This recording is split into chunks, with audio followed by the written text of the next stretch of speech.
People ask like, hey, what's your biggest fear? Failing. I hate failing. And when I say that, I'm not great at filing my taxes. Probably gonna fail at that. I'm gonna need some help. But when I wanna do something that I want to do, it's really not a matter of winning. It's that I hate losing, right? I mean, and people are like, what do you mean? And it's like, look, if I put my mind to something, I am psychotic. Same way I picked up a stick bow or whatever else, I am psychotic to become the best that I can be. And I am not good at losing. I've never been. I mean, I'll flip a fucking table over in a game of Candyland. I hate losing, but I've also found I do not function well around people that are not like that. You're listening to The Hot Wash by Born Primitive Tactical. I'm Bruno Fallon. I've spent my 4-decade career in some of the most elite units in the United States Special Operations community, where I learned that elite operators aren't made overnight. They're forged through hardship, discipline, and relentless drive. In each episode, I sit down with the most accomplished and innovative leaders in special operations, industry, coaching, and athletes of all disciplines. Let's jump right in. Hey, this is Bruno Fallon with Edition 1, Version 1 of The Hot Wash by Born Primitive Tactical. And we're doing a joint podcast here today. Got Aron Snyder from Born Primitive Outdoor. We're going to do this together. This ought to be pretty fun for you guys that have never been around us. It might get a little messy, but Aron, welcome to The Hot Wash as my first victim ever.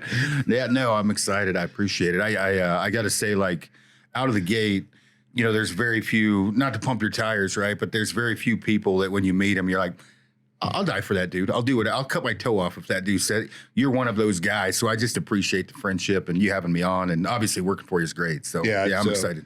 I love how he throws out the working for me. Yeah, by positional authority, but to be honest with you, Outdoor is run and owned by Aron Snyder, and I just hang on and make sure he gets what he needs. But one of the things we want to do today, which is I think pretty cool, and the story's never been told, is how did the two of us even end up at Born Primitive?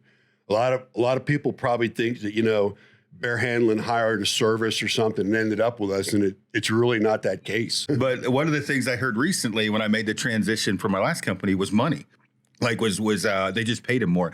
But like the truth be told, which will tell his story, it had absolutely nothing to do with money. And it is an interesting story how all that worked out. But. Yeah. So we'll start with how we met. First of all, we're just to set the setting here. If you guys are wondering about the backdrop and everything, yes, we are in Black Rifle Coffee's podcast booth out here in Salt Lake. The whole crew out here, Evan top down, was gracious enough to let us use it. We just had some really good banter back and forth about times down range together. But no, we're here, and I love it here. Kind of a good setting. But I actually met Aron 2 years ago at the Western Hunt Expo. He was with Born Primitive already, and it was my first ever trip. Didn't know anything about the brand, anything about the line. And I saw this caveman walk up, and I said, all right, this is somebody I think that I can relate to. And same thing, within 5 minutes of talking to you, I'm like, all right, a brother from another mother. This is somebody I can relate to and somebody I can ask, what am I doing in the apparel business? I think in the first 30 seconds, I also mentioned, I fucking hate these shows. I think I also said that probably maybe in the first minute. I think you said it in the first 5 seconds. and I looked at you and I'm like, is this guy on the hate train? And then I looked at you and I said, well, I can top you. I actually hate people. Yeah. Yeah. Oh, shit. That's funny. But look at us. Yeah. We're on podcasts. We're out here meeting and greeting, and it's a different thing. So backing up, how do we end up there? It wasn't through some service. It wasn't through anything. It's really a cool story. We're gonna kind of keep the individual because of what he does for a living and just refer to him as Max. But let's just say that this person is someone out there in the special operations community that is a borderline genius and had a vision. And he is related to the Born Primitive family because his brother is actually the current president of Born Primitive. I'll let you go first because you joined before I did, brother. Yeah. Again, and I'm pretty, like, I don't mention a lot of different stuff with this because I mean, I just respectful to the crew that I have worked with in the past. But I got a phone call. Basically that there was certain individuals in the military that needed some help with survival, stalking, hunting, basically just how to stay alive in the wild and how to hunt and procure food, break down animals. And initially I thought they were fucking with me, right? Because of who they were, I was like, really? Great. So then I figured out pretty quickly, like, oh, okay, this is serious. And one thing led to another. We did a couple training trips or whatever else. And during those training trips, the Max had mentioned, hey, have you heard of Born Primitive? And I was like, oh, yeah, they're a big CrossFit clothing company. And he was like, well, they're looking at getting into the outdoor space. And I was like, yeah, that's cool. He's like, would you be interested in helping build up, design, start off an outdoor line? And I was like, yeah, no, I'd be super cool with that. It took a little while. Bear and I talked a few different times. He threw some things to me where I was like, nah, man, that's not going to fly. We'd have to do this. And then one thing led to another, and we kicked it off. So that's the shortest version of that story that I could tell. Yeah. And to transition over to me, that same individual, Max, I was retired from active duty and running a training program with an organization. And we would go into cities and do some very high-end training. And he was one of the trip leads from the unit that I was responsible for mentoring and guiding through, and he was taking care of that unit's interest. And I immediately recognized this guy. I gave him some pretty heavy tasks, and compared to other trip leads, they came back like above board so fast. I was like, what's with this guy? Like he's a mover and a shaker. But he ends up dumping this box of clothes after the trip on my desk. And it's all athletic wear at the time. And I go through it. I'm like, this is some pretty nice stuff. And he's like, well, hey, they'd like to meet you. And it's a team guy owned company and they're local in Virginia Beach. And I'm like, yeah, sure. Yeah. So I go to a conference table like this, and there's Bear and Tony and Max. And I realize 30 minutes into it, this is not a meet and greet. This is something other than a meet and greet. Yeah. And then they turn to me and they're like, hey, we want to bring you on board because we think you're the guy with your networking skills and background to start our tactical line. And I laughed. I'm like, you want me to leave the job I'm in and start selling apparel? And I kind of chuckled. And I'm like, hey, guys, thanks for meeting you all. I love the stuff. And I left. Then I got the follow-up call from Bear. And he's like, no, we're serious. Yeah, we're not fucking around. Right. And, I went back and met with him. And I had to do some soul searching because, to be honest with you, I was afraid of leaving the community. Anybody that knows me, I was worried about being an HR time bomb. My true personality, I can't even bring it out fully at Born Primitive. I can in my team. But it was one of those, I'm like, all right, do I take a stab at private sector? And is it going to be in apparel? The thing that hooked me, and I'm wondering if it was the same with you, is I did see everybody in the world right now is getting into human performance. Everybody's doing freaking cold plunges and saunas and starting to address nutrition and all this kinds of things. But nobody on the uniform side, on the tactical uniform side, is addressing human performance. Everything is that heavy-ass ripstop canvas that once it gets sweaty and salty becomes cardboard. I'm like, all right, let's do this. And that's really what got me on board, is to try and fix something, obviously using industry professionals that know fabrics that I know nothing about to do it. And that's how I got here. Yeah. Yeah. And I mean, as far as the crew goes, so like obviously, I had just helped out designing, testing for a couple years. And then recently, had to adopt the option or there was a discussion of me coming on full time. And, not to get into the mental health aspect of this, but that's part of life, right? It was like, okay, this crew, like when I first saw you, so I've been into powerlifting, the gym my whole life. I was in the military. I know a ton of team guys. So when I first met you, I was like, this fucking dude is giant. And I think I asked you, I said, how old are you? And you were like 58. And I'm like, he's doing pretty good for 58. And then your background. So between you and the rest of the crew, above and beyond the clothing portion of it, right, was like, okay, this is a bunch of dudes that I'm not going to have to worry and say, fuck you, Bruno, you're wrong. And then you're going to yell at me back. And then tomorrow we're going to be fine. So like the team part of it was huge. And again, for me and the stress I was going through, and then also on the clothing development side of things, the infrastructure and how it flows is super smooth. I say that there's always hitches in the giddy up, but like when we want to do something, we can just do it. We can make it happen. There's not a giant board that it goes in front of. So when we have different ideas and things like that, it's a super smooth. I say super smooth. I would say like we were probably more dynamic than any other clothing company I've seen as far as getting out the gate, fixing any problem we had and coming up with a better product. So that was a very long answer or whatever, but all of that was a huge portion of it for me. And I haven't had a day of regret where I look back and I'm like, man, I shouldn't have come over. Like every day I'm like, I made a good decision. No, I remember you giving me a call and we decided we need to bring Bear into the loop. Yeah. And we had a 3-way call and you had kind of led up to that you're not in a great place and happy right now. And I think for me, the nexus of the whole thing was, well, what'll make you happy? Yeah. And, when you told us you wanted to get back to more hunting, more outdoor stuff, and more teaching, and that's going to segue into where we're going to talk about eventually with the academy that we're launching. But I was like, yeah, that's exactly what we need you to do. And then we need to back your play by developing the apparel line to support that, because that's ultimately what we're about. So I remember it was in November, launching with a couple of guys, and we flew out there to Wyoming. And that's when we met your proposed team out there, which Jerry, our producer, is sitting in here right now with you, and we're bringing Steven on, and we're building out your team to, I think, build out your dream of what you wanted.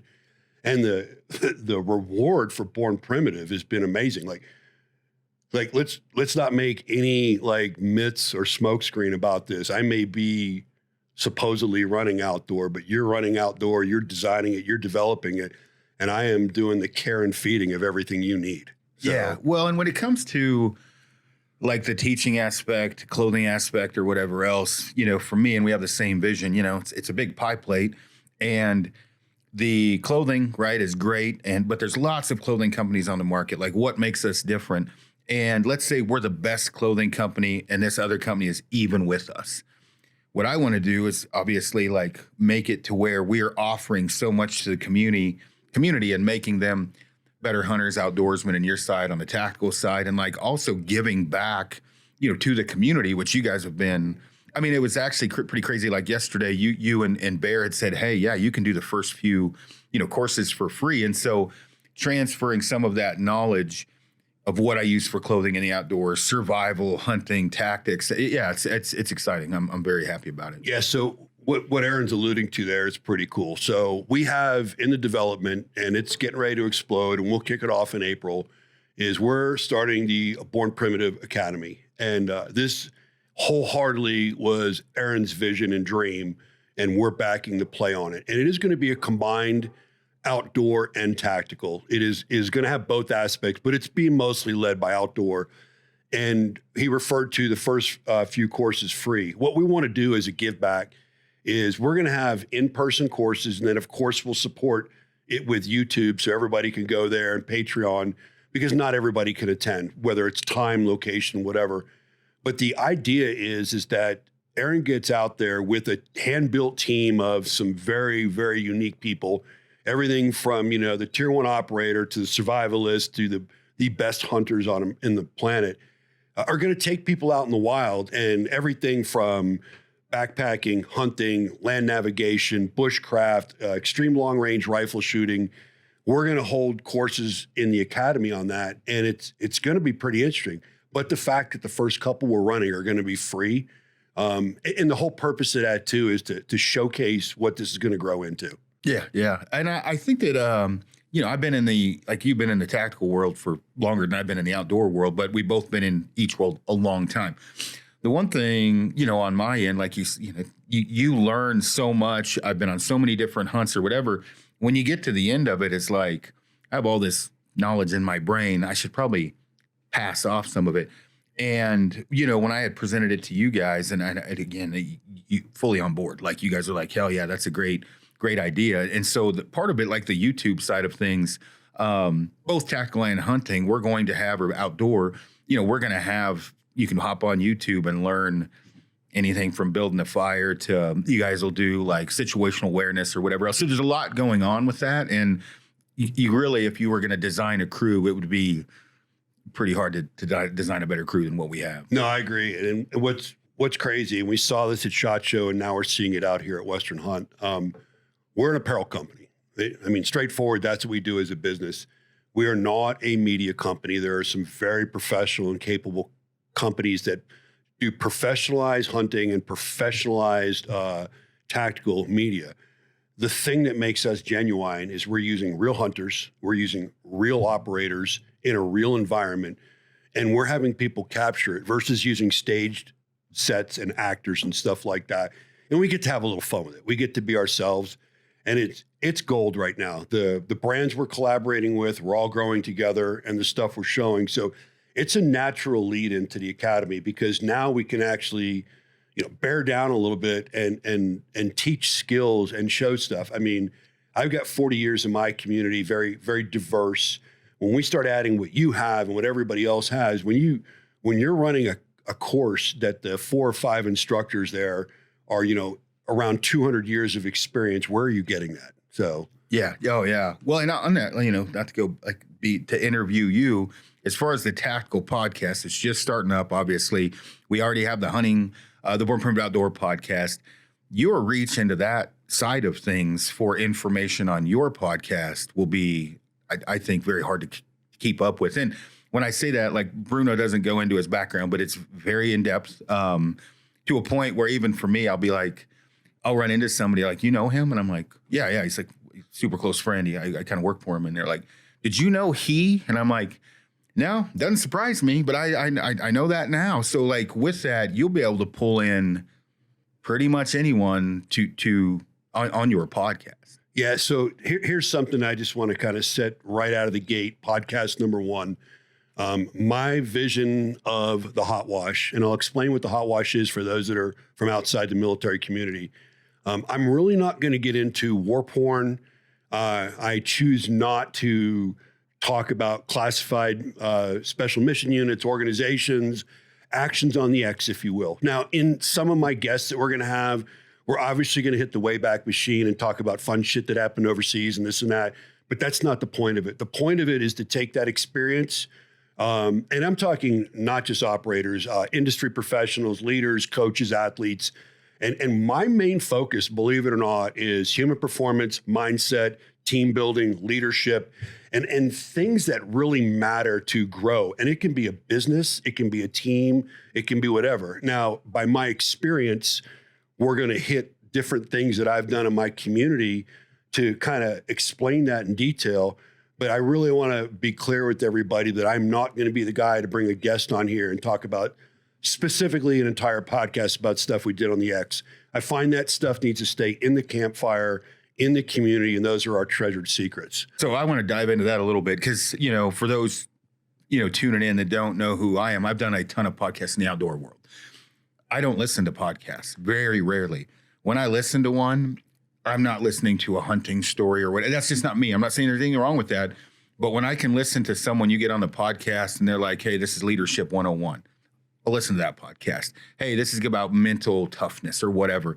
Or I might listen to part of it and pass it on. Because like right now, as far as not to dive down the wormhole of where the world's going, I think there could be a lot more information out there for human performance, how to be a better athlete, how to be more fit, mental and physical, strength, endurance, toughness. And that's where I'm excited about it, is like who you get and I'm not going to say who I know you're going to bring on, but it's going to be podcasts worth listening to be a better human.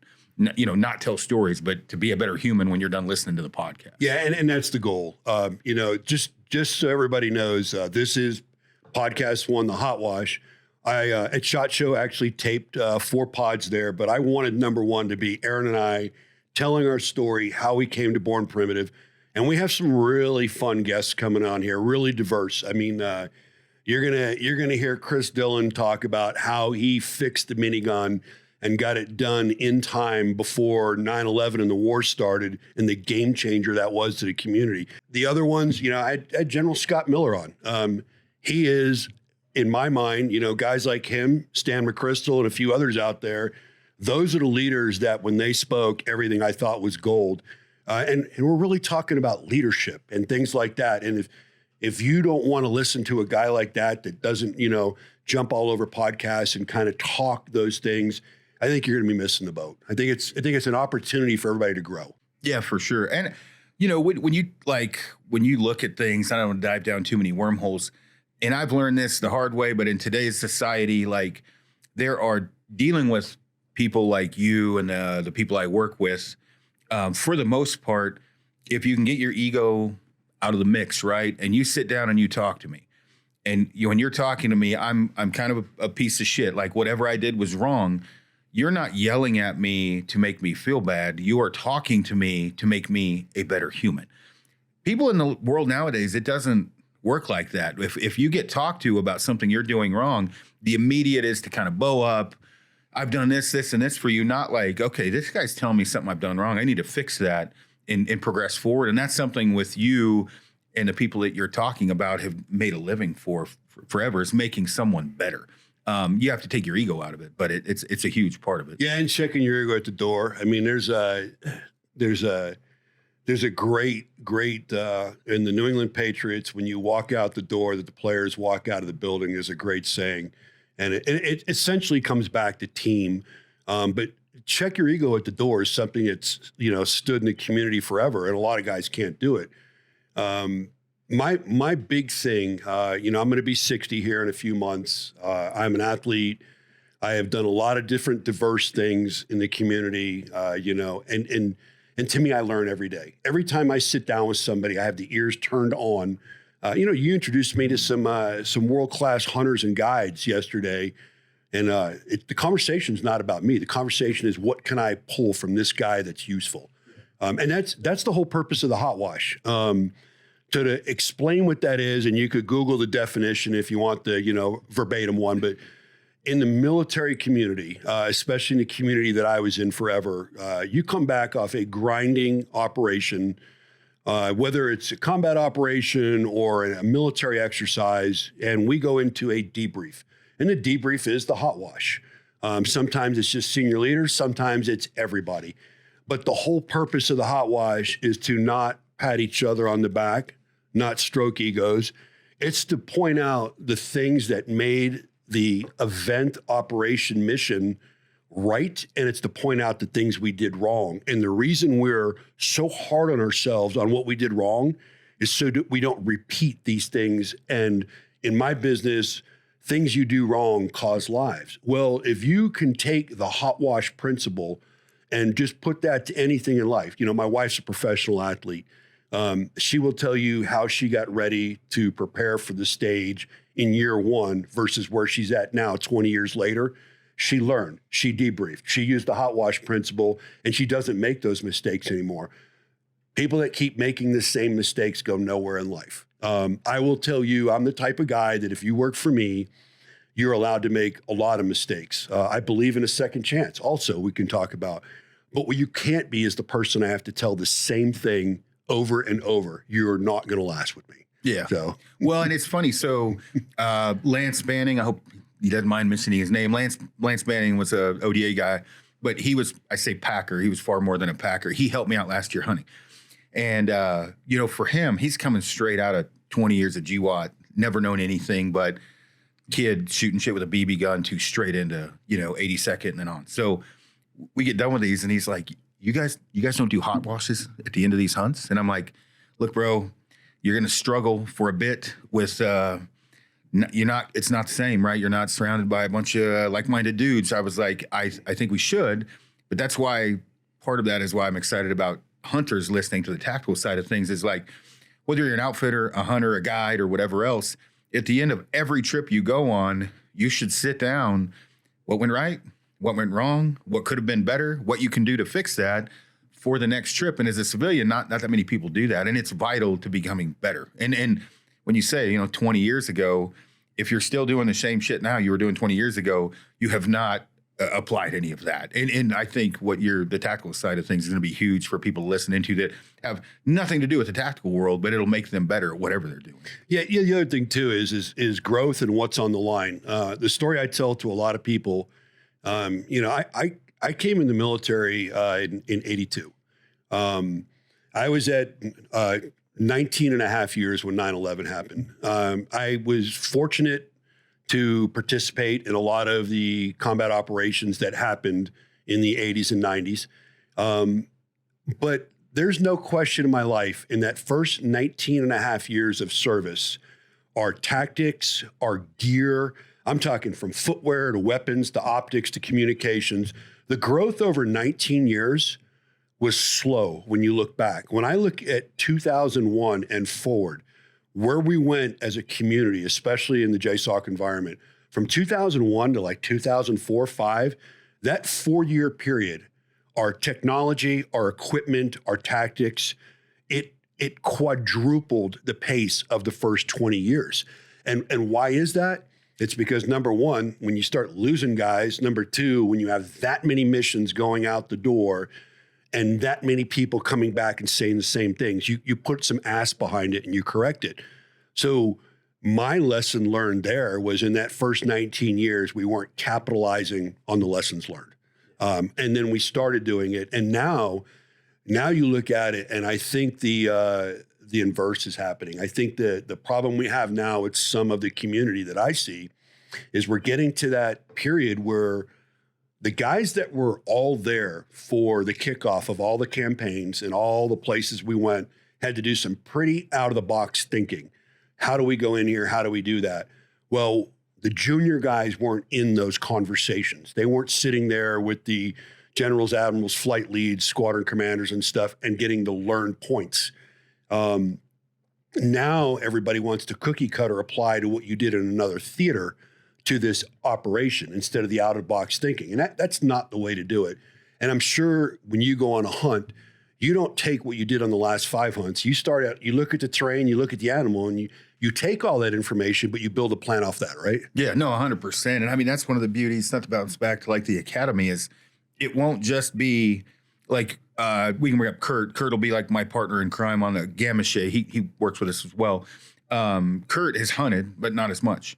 But what Kurt can offer is like what you're talking about on planning, route planning, assessing like, okay, how far are you going in? What altitude are you gaining? The weather. Those are all things you have to look at. I mean, they parallel each other one way or another. And so if I'm going to North Idaho or British Columbia or Alaska, you know, you're looking wet, you're looking at water, you're looking at underbrush, right? Then I go to Colorado, you're looking at altitude, right? No underbrush, but you're looking at a major altitude increase. Gear changes, tactics change, everything changes. But if you just throw a bunch of shit in a pack and head out, you might have fun, but it's a lot funner when you kill something, right? And so you have to learn how to assess that, which is what we're going to also teach. You know, you're learning on this podcast, but you'll also learn in the academy as well. And one of the reasons I'm super excited about that, and I say super excited all the time, is it's not just me. I have guys like you, like Kurt or whatever, to also, you know, help guide people along. So again, I don't know that you could put a better crew together for that. And honestly, the two podcasts are going to be gold as well. I'm more excited about you kicking off your podcast than I was kicking off mine. Well, and the one thing is, you know, for everybody listening and watching, whatever, this was a battle for me to agree to do this. It's not really in my comfort level. But Aron shared with me, who's been doing podcasts for a long time, that, you know, as I get up in age and experience, it's time to pass that on. And what I want to make sure I do, where this podcast is a little different, this is about Aron and I and where we're going. I assure you that the podcast I'm going to be running is going to be about the guest. I want the guest to open up. I want the guest to talk. And I'm going to basically facilitate the conversation. And if we hit a hot topic that I'm like, wow, we didn't plan on going here, we're going to open it up and talk about it. But the whole point of this is to bring people in from all different walks of life and hit these hot buttons. The mindset thing to me is amazing. In a couple of days, I'm going to have Derek Wolfe in here, NFL Super Bowl champion. And what we're going to talk about is how relative the mindset of an elite military operator to an NFL Super Bowl champion, two completely different objectives, two completely different lifestyles. But at the end of the day, it's the mindset that lets you become the best and perform. And Aron, that's something I think that you and I have is we've lived life as we don't want to be that fucking guy. We want to be no fail. And I think there's nobody we're harder on ourselves than anybody will ever beat us. There might be people motherfucking us out there like, oh, you know, Bruno, he's not perfect. Look, he failed. Trust me, whatever they're saying, I'm saying 10 times. Yeah. And so, I mean, I call them like, fuck yeah, guys. Cause like if I say, hey, who's going on the hunt? And somebody lists, I don't know, whatever, 3 dudes. And I'm like, oh, fuck Bruno. Fuck yeah. Yeah. You want that guy. You don't want to be the guy that you don't want to go. You don't want to be the guy at the back of the line. You don't be the guy struggling to get up the hill. You always want to be the dude that, you want to try to be the dude that everybody wants to come along, right? And that's a big picture, because you can shoot, all right, great, but you're not fit. You're fit, but you can't shoot. You don't know, again, so it's a big picture stuff. And I am, like you said, the worst critic. To a point, you and I, neither one of us sleep very well. It'll grind on me until I've fixed the problem. And I've tried to surround myself with people like that. Because if you're the smartest guy in the room, you're in the wrong fucking room. You need to surround yourself with people that are better than you. So no, I agree. It's funny. Aron and I talk about this all the time. I think at this point in my life, my greatest attribute is my mind. It's also my biggest enemy. It never shuts down. Both of us are huge human performance guys, and both of us, our biggest failure on human performance is sleep and rest. We're both the same guy. If we wake up to take a piss and our brain clicks in, we're freaking up, we're motoring, it's time to go. I haven't found the magic potion yet to shut my mind down. And I fear the day I do shut my mind down, I'm no longer that guy.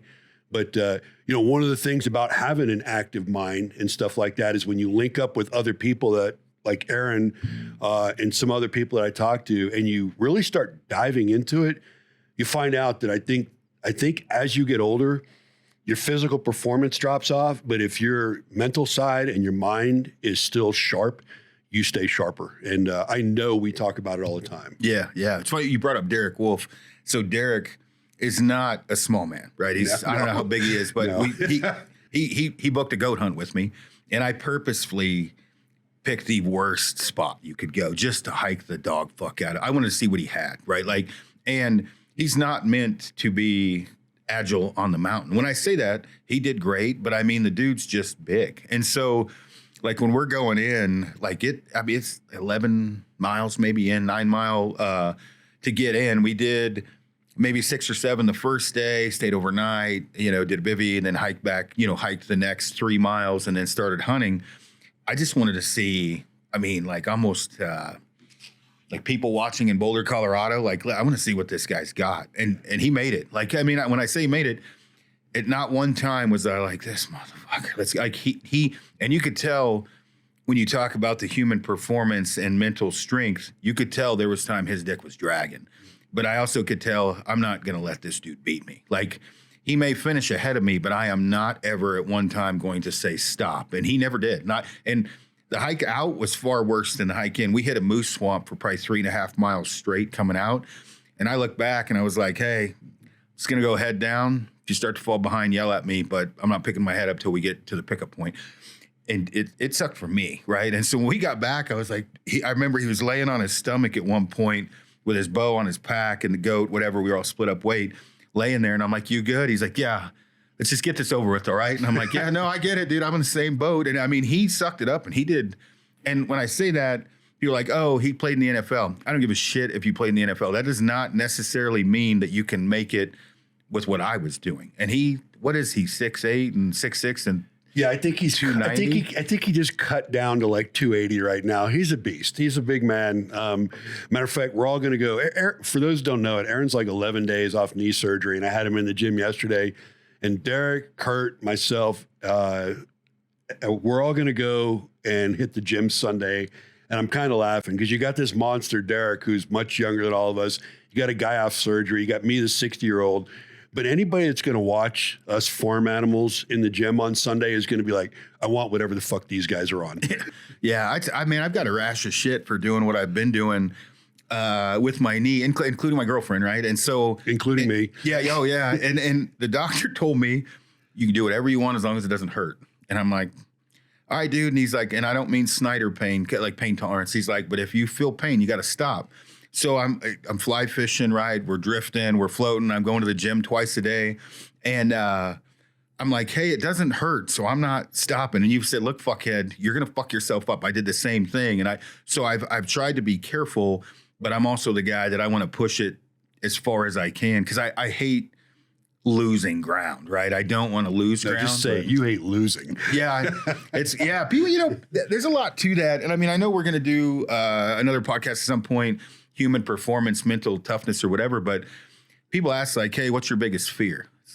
Failing. I hate failing. And when I say that, I'm not great at filing my taxes. Probably going to fail at that. I'm going to need some help. But when I want to do something that I want to do, it's really not a matter of winning. It's that I hate losing, right? I mean, and people are like, what do you mean? And it's like, look, if I put my mind to something, I am psychotic. Same way I picked up a stick bow or whatever else, I am psychotic to become the best that I can be. And I am not good at losing. I've never been. I mean, I'll flip a fucking table over in a game of Candyland. I hate losing. But I've also found I do not function well around people that are not like that. Yeah, like I have a hard time. Yeah, same. I mean, I hate to be that way, but I run with alphas, and to the point of my wife is as big an alpha as I am, and there's no way it would work if she wasn't, because I don't run over her and she doesn't run over me, but there's times somebody is the house commander and it's not me. You know what I'm saying? Yeah. But no, the whole, just to contrast this for those that don't know, when Aron's talking about walking 9 miles in, I just want to paint the picture. We're talking elevations that, start at 3, 4, 5, 6, 7,000 feet. And we're talking just rugged terrain, the up, down. We're not talking, East Coast beach walking, folks. And we're talking heavy packs. Every foot placement is important. And there's not a person that has followed this guy in a hunt that's not saying these 3 words. Fuck you, Snyder. Yeah, I hear that a lot. Actually, yeah. And, it's funny, too, though. Like, there's certain things. Like, if we go to the gym, like, I went over to get on that, basically, whatever row. And you had 4 plates on. And when I looked over, I was like, I got to hop on that. And I was like, I don't want to embarrass myself because I'm not sure I can pull 10 reps out of the weight he has on. And that fucker's got me by 10 years, right? And so there's certain things that I'm going to excel at, right? And there's certain things I'm not. And when I say that, meaning like the big picture here is like, okay, whatever someone's trying to do, you do it. Like, be the best at what you're going to do. So when I go into the mountains, one of the things is not necessarily just my physical fitness ability or whatever being on the mountain, is you got to be able to turn your brain off and become friends with pain, and you'll never be alone. And the thing is, you're not going to die, right? And getting that through to people is like, look, you may be in pain, but I promise the moment you stop, that's gone. I mean, you're not going to remember that forever. You might think about it occasionally, but the one thing I do know is if you give up on something early, you'll be driving on the way home, coming back from a hunt 4 days early, and before you get to the airport, like, man, I can't wait to get back there, right? I hear that all the time. And so the thing is, turn it off. You won't fucking die. And even on your climbing, right? You've got 65, 85 pounds in your back. What's the worst that happens? You're a little more fit and you sweat it. Just get to the top of the fucking hill, right? It's not that big of a deal.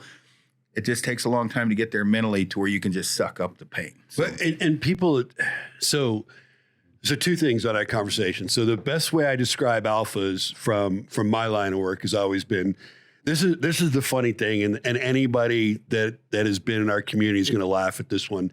Hey, let's just go for a slow run. Yeah. Okay, we're going to go for a slow run today. And you get 4 or 5 of us out there, and you notice this dude's chest is in front of mine, and I'm going to pick it up. Oh, this dude's in front of me, and I'm going to pick it up. And this slow, supposed to be freaking 9-minute mile, let's go chill run and let's chat. All of a sudden, you're in Sabino Canyon in Arizona, running up a freaking hill in the desert at a 5:30 pace. Yeah. Because I'm not letting this motherfucker get in front of me. So yeah, I mean, it's one of those where that is, first of all, when you're with the ultra alphas, that's always a thing. But the individual thing to get there, I used to sit on a lot of screenings to assess guys to come into our unit, and there's 2 types of guys. There's no in between. The guy comes in front of me, and I can tell you right now, this is either type A or type B. Type A guy is, if I walk in front of him and I punch him in the face, he's going to fucking cry. Type B guy, I don't care what his size and demeanor is. If I punch him in the face, he's going to come back at me swinging. And I only want the guy that's coming back and swinging, because even if he's going to get his ass beat by me, that's the guy I want. He's a fighter. He's he's all in. Whereas the guy that's just going to sit there and cry, he is going to quit. And you know this as well as I do. Once you quit once, quitting becomes easy. So... And I'll tell you how psychotic I am, and this is not to pump my own tires. I'm just trying to explain where my brain's at. I was on a hunt with Mike and another guy, Dan, and it was Mike's hunt. We're, I don't know, 12, 14 miles in the wilderness. And it's snowing, right? And there's snow on the ground. And I'm going up over a 13,000 foot summit, right? I'm going up. They're behind me, and I see a dude come over the ridgeline. We don't know him. And he's maybe 100 yards in front of me, paralleling me. And I turned on the burners, right? And I just smoke it to get to the top of the hill.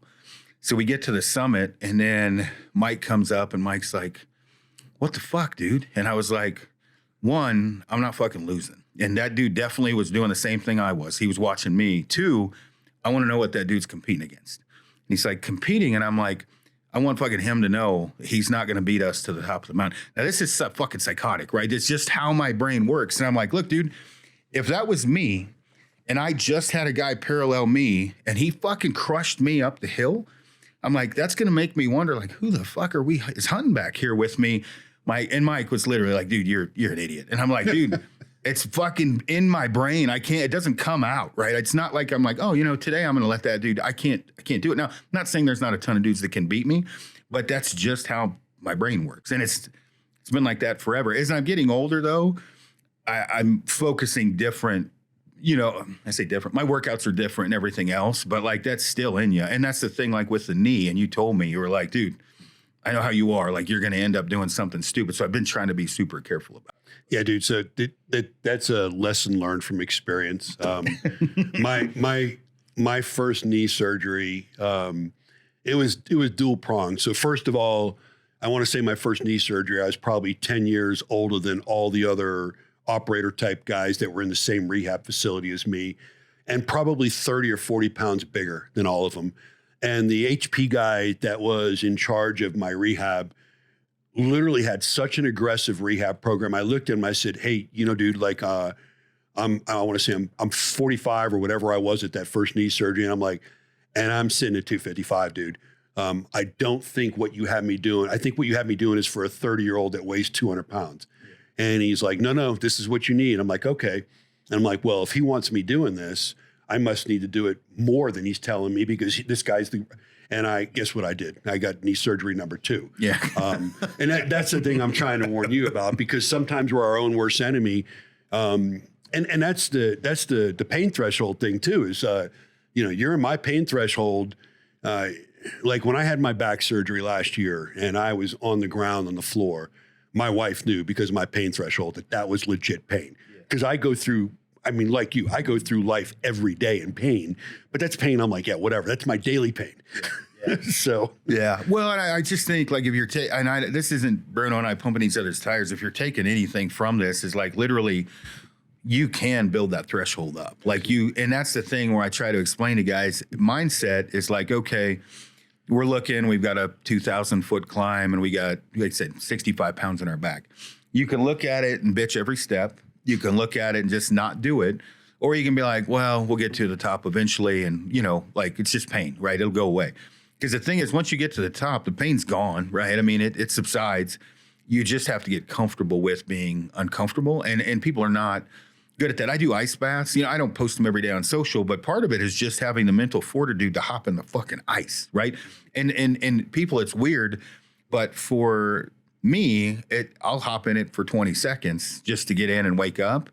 But just doing things that are difficult, and you see that shit on social media all the time, but doing difficult things definitely helps you with that. Yeah, and we keep, I'll just throw something in the mix here. We keep talking about dudes. I'm going to give you a really cool example. So on the tactical brand, I have a bunch of ambassadors, and I'm invested heavily in some female ambassadors, and they are freaking shield maidens. They get after it. We've got one, her name's Janae. She is the 2-time Tactical Games Elite National Champion. If you were to meet her today and she walked in, this is a very quiet, reserved person. There's no way this is the 2 times National Elite Champion. Yeah. Then you watch this lady get out in competition. Like as soon as they pull out these 80 and 100 pound sandbags that these women have to freaking hurl and then shoot precision at the end of it on the move, she goes from being this humble, reserved lady to a freaking lion. And it's amazing for me to see, because my message here is it's not just dudes.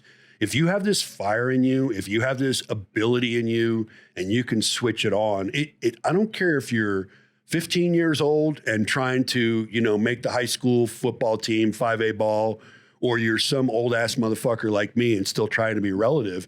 If you can flip that switch and you can keep that mind going and you can keep your body to support it, you can still be relative. So yeah. You also probably get called a dick quite a bit along the way, I've noticed, because a lot of, the whole like, hey, it's a long way from your heart, or suck it up, throw some dirt in your crotch. I mean, some like hearing that, but I've also been called an asshole quite a bit, because like it's one of those things where I'm like, dude, we both have two legs, right? We both have a heart. Shut the fuck up, stop whining, and just get to the top of the hill, please. And I think, though, more than most likely, it's like fat shaming. It is for the better.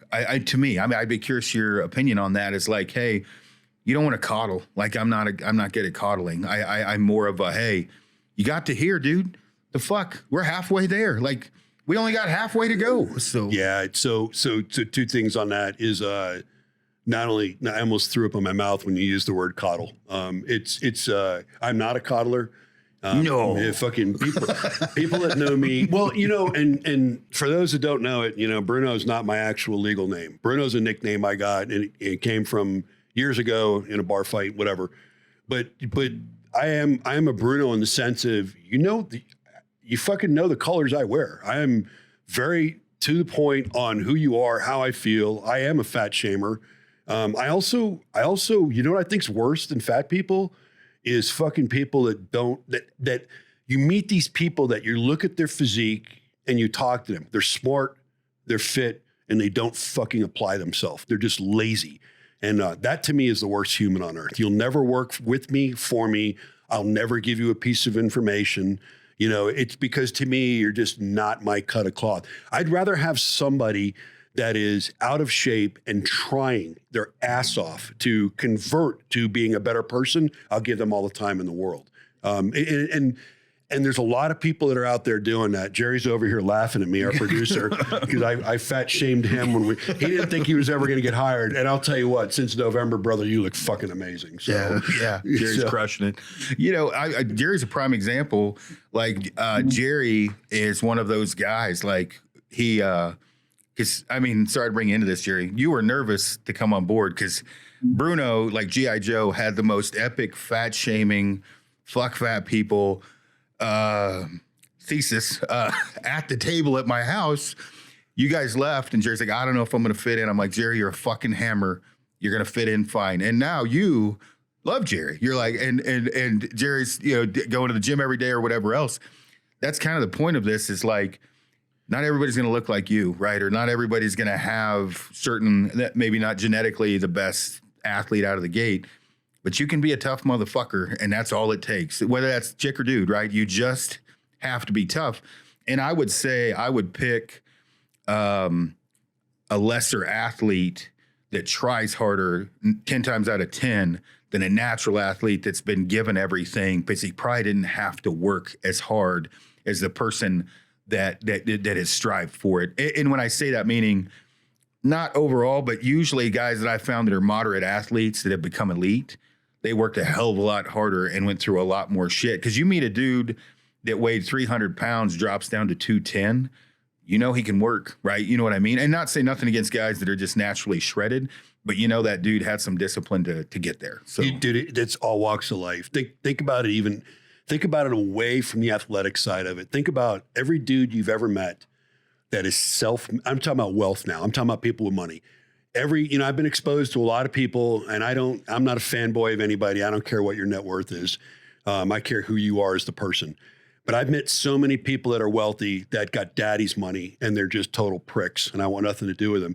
You always know when you've met somebody that's self-made. They are fucking humble. They don't fucking throw out their checkbook balance as the first thing in there.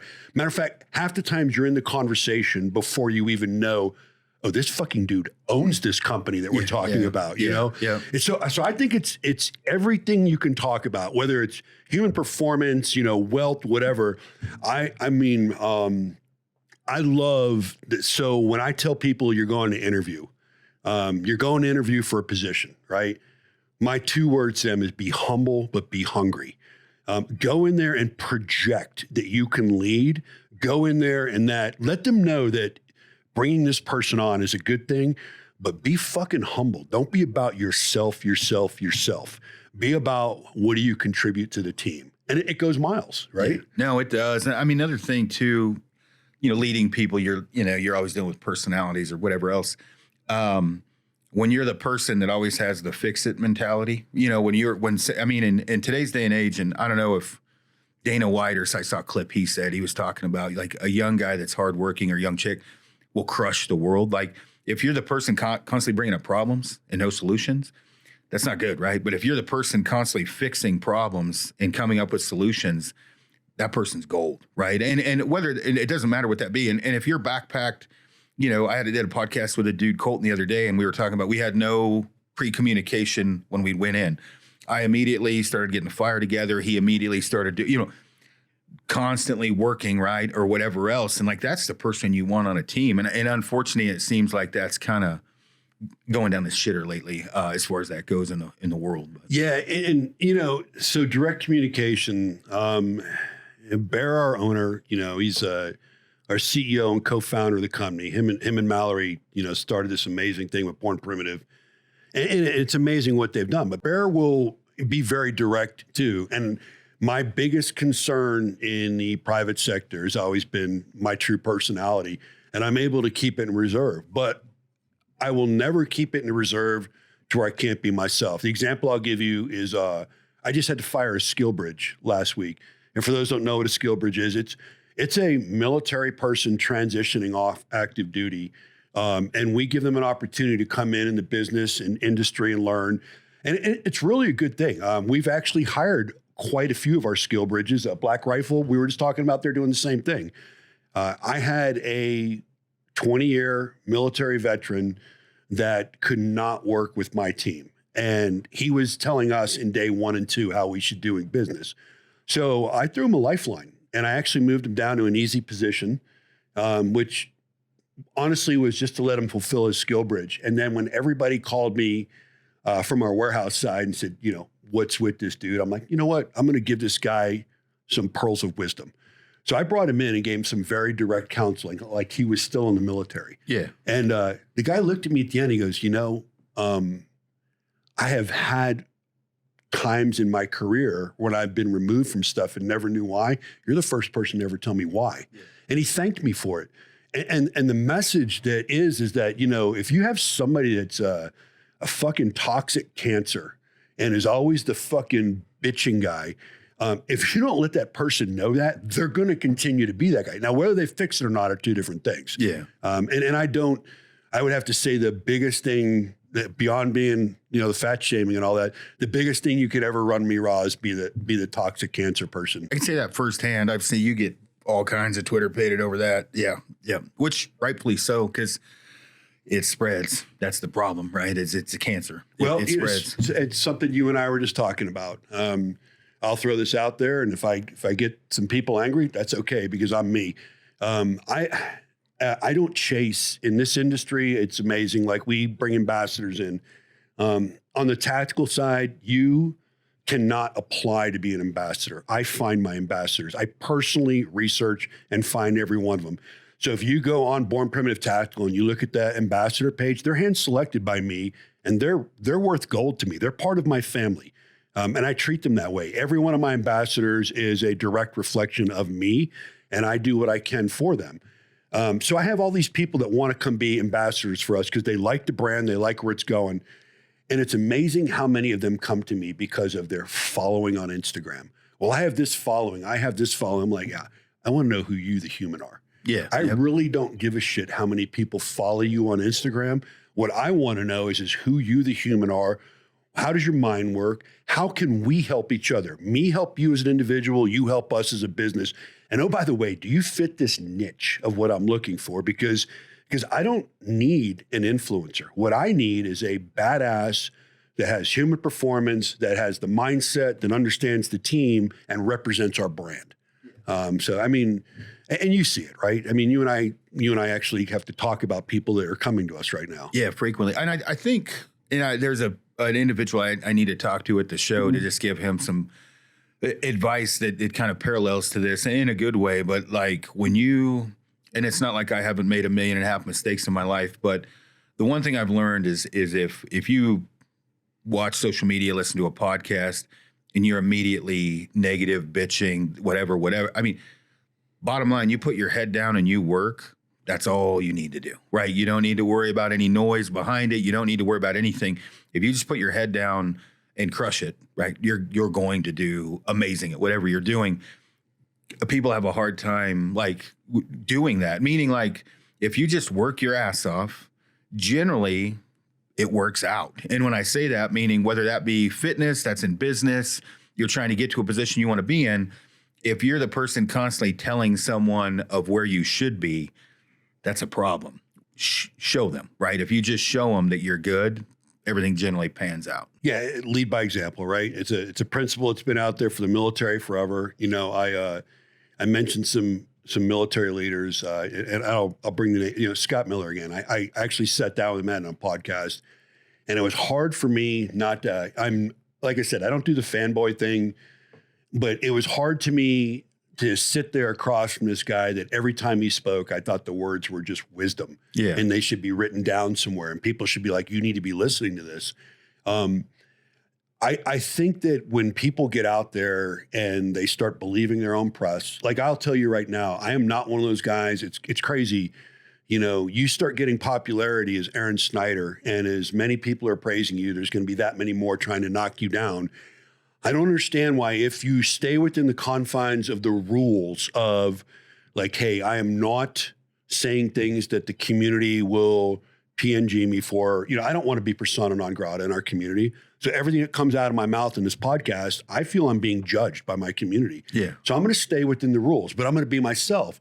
But I guarantee you the second this podcast hits, I'm going to have guys that don't even listen to the podcast motherfucking me. Like, oh, there's Bruno. Well, listen to the content. Yeah. I'm actually trying to promote what we do as a community and the good things about it versus capitalize on it, if that makes sense. Yeah, no, it makes sense. And I've been around you enough to know like where your moral compass lies with that. So it's easy for me to see, but it's no different in hunting. And I mean, when I say that, oddly enough, like, we eat our own, so whether that, I get to hear about it on the tactical side, the hunting side, photography, fly fishing, there's always haters, right? The biggest thing, and Rogan gave me this advice a long time ago, was pretty simple. Don't read the comments, work your ass off. You know what you're doing.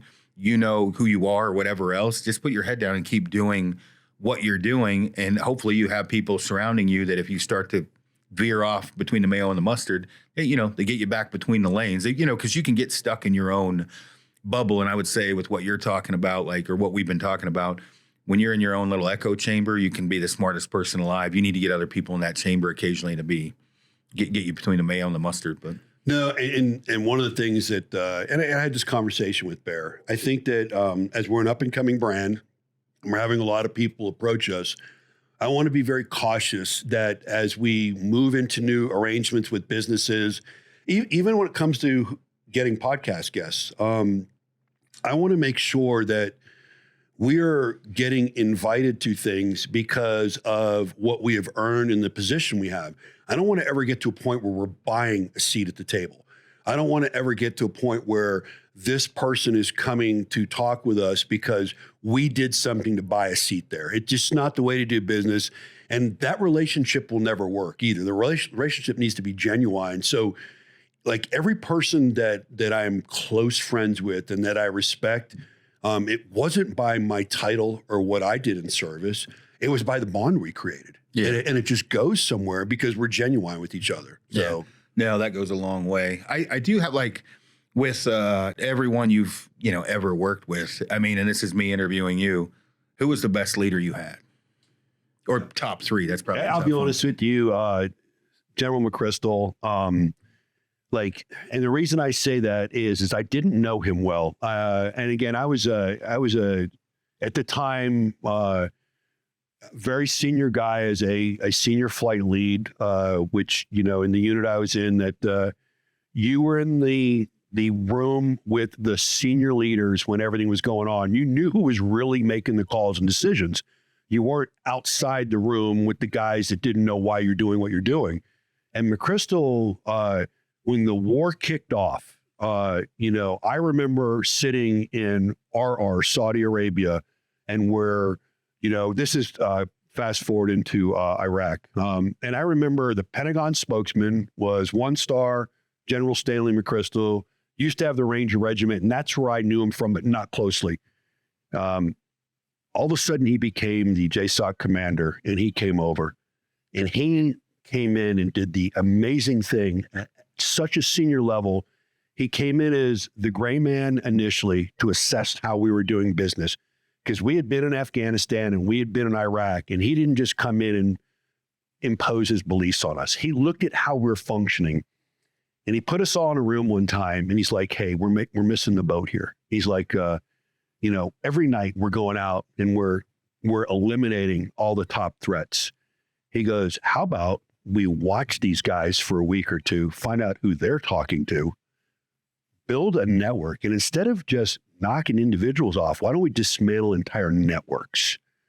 And you're like, this is fucking genius. Yeah. And the reason I say that is nobody had that optic. And then there were so many things that he transitioned us to.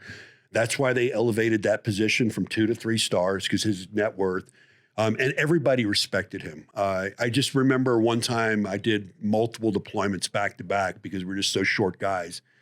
And he stood up in front of the task force and he's like, look, you know, you guys need to go home. Don't be here, blah, blah, blah, blah, blah.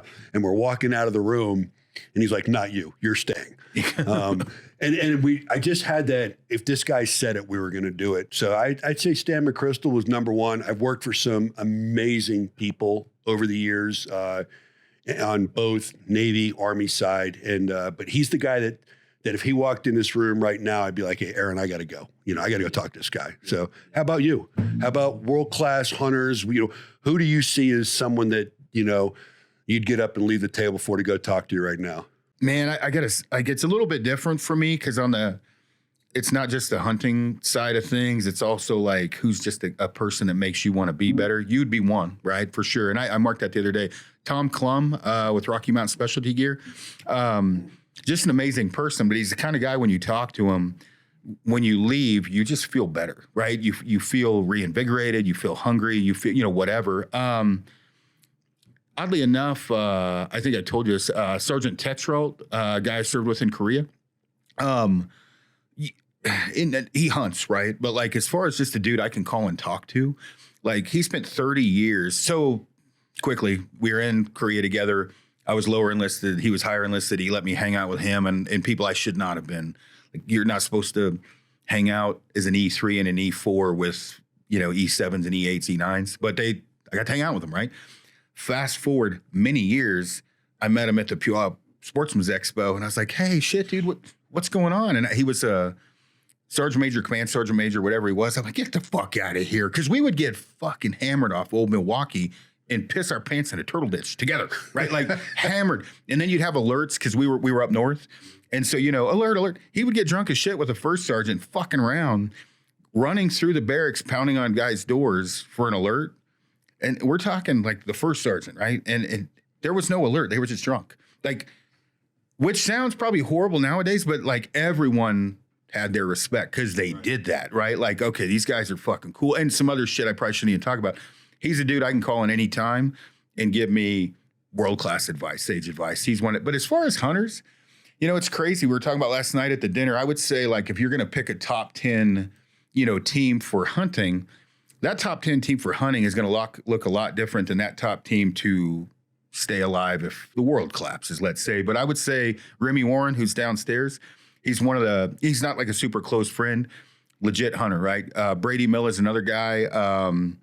Trail is another dude. He was across from us last night. Ryan Lampers is another dude, just a hardcore, you know, hunter. Dan Staten, who's with us. Like, those guys are all just year after year performing and give great advice to people. But as far as just leaders, they're not hunters. I mean, I hate to say it, like, dudes that I can call whether I talk about hunting or just how things are going, is you and Tom Clum would be the top two in Tetrol. Yeah. And it's weird. Like, you want to leave the conversation when you talk to somebody like that, figure out whatever the problem is, knowing what you need to do, feeling better about that, right? Like, you need someone that's going to say, well, and let you know, no, you're an idiot, whatever else. Like, those are the kind of guys that'll do that. Very few people are going to tell you you're stupid. You know what I mean? Like, you need people that are going to put you back in check at times. So, hey, I want to actually bounce back to something that we mentioned a while back in the conversation, and it just re-triggered in my brain. And for those that don't know, I mean, my brain fires pretty weird, and this just didn't clear. So you used the word coddle to me. This is something I want to talk about on the leadership side. I don't care if you're in private sector, military, federal agent, SWAT team, whatever. The worst thing you can ever do to a person is coddle and not direct counsel them. You will never win, because when you coddle them, you support their failure. And I'll give you an example of something that happened with me. And this was at 28, 29 years service. My position was, I was the liaison to a Navy unit, and I get a call, and my unit was starting another organization up to deal with the Pacific Theater, and it was going to be a white side unit, meaning not the tier 1 force type thing. And that's really not the community that I'd been operating in for the last, 25 years. And they wanted me to go out there and be the senior warrant officer and take it over. And they wanted it because of leadership and vision. So they told me who the battalion commander was going to be out there. So I call this guy, and he's working at SOCOM down in MacDill. And I call him up, and I'm like, hey, the big boss has asked me to take this position. You and I haven't talked. What's your vision? And this guy tells me straight up, he's like, Bruno, he goes, there's no freaking question. You're the number one guy we want in combat. But the national force and the white side is a little bit different. The guys are brought up different. He goes, so when you come out here, you're going to have to take a wrap off and coddle these guys. Yeah. And I fucking said, hey, guess what? This conversation's over. Yeah. I'm not doing it. I called my big boss up. And I'm like, yeah, not interested. And he's screaming, what the fuck did he say to you? Blah, blah, blah. Yeah. But I was done. And my point being is I was being set up for something I was not willing to do. And it's not who I am. I won't do it at Born Primitive. I won't do it. I don't do it with my spouse. I won't do it with my kids. Coddling to me is probably the worst form of leadership that you could ever have. And it sets a tone that it's okay to be fucking weak. Yeah. And I have coddled at times, and it's bit me in the ass. And when I say there's coddling, but people get, I think, that probably the definition or term confused. You can lead, right? And you can assess and you can talk to somebody. Literally, participation trophies are bad, right? They're just fucking bad. And that's what I would consider coddling. You don't want to reward failure. You need to talk to them, evaluate them, move forward. And that's where what I would say coddling is like, if someone is constantly fucking up and you're like, wow, you tried, we're going to work on it, whatever, that's coddling, and it does not fucking work. No. And there's certain communities that the leaders are forced into situations where they have to work around it. I truly believe that, you're one of the most elite hunters out there, the military special operations community, all these are very hard jobs and stuff. But I think the hardest position in America today is being a police officer. The public view, the rules, everything these guys have to do. She's a cop. Yeah, but they're always judged and wrong first, and it's crazy to me because these same people that are saying this bullshit are the first ones to dial 911, and how you don't sleep is watch the reels of assholes filming some shit they shouldn't be, where the cop rolls up, right? And they're like, hey, people are nervous, they called. Oh, I have a constitutional right to be here and film. And it turns into a shit show and they sue the police force. That'll make me not fucking sleep. Because like that kind of shit nowadays happens every day. People do lawsuits just to survive from fucking with cops. That drives me. Yeah, well, she has to listen to me bitch about it. But. No. And you look at, and you get to know them. My last position I had with the government, I was very close with law enforcement and still am. And you hear the pros and cons of the body cam. Sometimes it saves a guy's career because he can prove he never said or did these things. And then, sometimes if, things escalate, it's bad. But what always happens with the cops, they don't show the 15 to 20 minutes of buildup to the 8-second clip they show of putting the guy down on the freaking ground that for 20 minutes was spitting on him, throwing piss bottles on him and doing all this nasty stuff that when they finally decide this guy's going to jail and he's not complying, so we're going to have to use force, that's all you ever see. Yeah. But where I was going with this is on the coddling thing. In the law enforcement culture, you get outside the narcotics gangs and SWAT units and stuff like that. Everyday policing is tough. And you have these leaders that have officers that maybe don't cut it and stuff like that, and they have to deal with it different. What my real message is there is you can still stay within your boundaries of not getting fired, but you can still be to the point of these people so you know where they stand, know? Yeah. So no, I agree. The cop thing for me is like, I would not, you'd be in fucking jail inside of 24 hours being a cop, I would assume. Yeah. And I have the wrong temperament for the trade. And when I pointed over, my girlfriend's a cop, so I have to hear not stories, but like things that go on, like not in depth or whatever. And it's not, there's bad apples in every bunch, but it's hard for me to see what police are dealing with in today's age, like, defund the police or whatever. It's pretty difficult for me to see that. Don't get me wrong. There's times where I did not like a cop, but yeah, it's my fault. I fucked that you up. deserve. Yeah. Oh yeah. 100%. And then the next day you realize I need to get a hold of that guy. He was right. Yeah. Yeah. No, I got you. And just from a brand position, for what it's worth, I will tell you right now, any brand that aligns themselves on something like defund the police will have nothing to do with Born Primitive.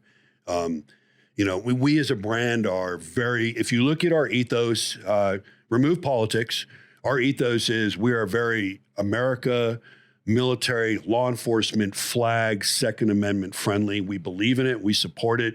We will do anything to keep that freedom of speech right, what have you. And then you go down the road of politics. We really don't want to get into it, but I think everybody knows where I stand. They definitely know where Bear stands. He makes it public. Yeah. So yeah, good, bad, or indifferent. Yeah. It is true though. Not wrap it up here or whatever, but like in the last 4 months, right? I don't know how many different people have commented on like, dude, you look younger. Like, man, you're fit as you've ever been. Whatever. It's funny because if you think about me working with your gorilla ass and a bunch of other alpha males, the lack of stress I have working with this crew, and I'm not, nothing wrong with my last crew, but meaning the ability for you to yell at me or me yell at you or just sit at a table and shoot the shit and figure things out. That's the work environment you want because at the end of the day, my stress level is down 100-fold. We get more shit done. We have meetings that we get a lot done in a meeting and we execute. And that's the work environment you want. So, for me, it's been a blessing coming over to work for BP and work for you directly. And I know you say I don't work for you, but you're a very easy person to work with. So I appreciate it. And the thing about it is I think leadership, if you have somebody like Aron, and I have some people underneath me that have no experience in hunting, no experience in military special operations. And when they speak, I listen. It's based on, and again, I'm creating this team environment. Everybody gets input. I get to make the final decisions. And that's what an ultimate leader does is, okay, input time's over. It's time to make a decision. And we're moving forward with this decision. That being said, if you can create a work environment that is not toxic, that everybody enjoys coming to work. And again, we're making clothes, folks. I'm making apparel. It's not like every day people come to work and we're going skydiving. Yeah, we get to do that. We get to go shooting on Fridays, but that's not the mission. So to create the environment where you want to come to work and have these meetings and stuff like that, it's got to be leadership out front. It's got to be a mindset where people want to come to work, and you got to have a team environment. Like if you are running a business and you don't know your key leaders' wives' names, have never been to dinner with them, you're not running a business. It's work. You need to get out there and create that environment. So, I want to do one thing with Aron here before we close, because we're actually going to get together and talk about something else here. So one of the things I'm trying to do with everybody I have on the podcast is give them something a little special. So there's there's an individual we're working with. It's a brand. It's War Paint. And they make some really, really badass custom knives. And I know he's a knife guy. This is, and I love what the box says. It says, "Welcome to the tribe." But Aron, this is a handcrafted knife that was made just for you that I'll try and not cut myself. Mark Carrion and his wife. It's a small business, my friend. Dude, I appreciate it. That is for you. Please don't stick that in me. Let me get out of the building. But man, Mark makes some amazing stuff. And I know, I mean, guys, I'm going to have Josh on here from Montana Knives tomorrow.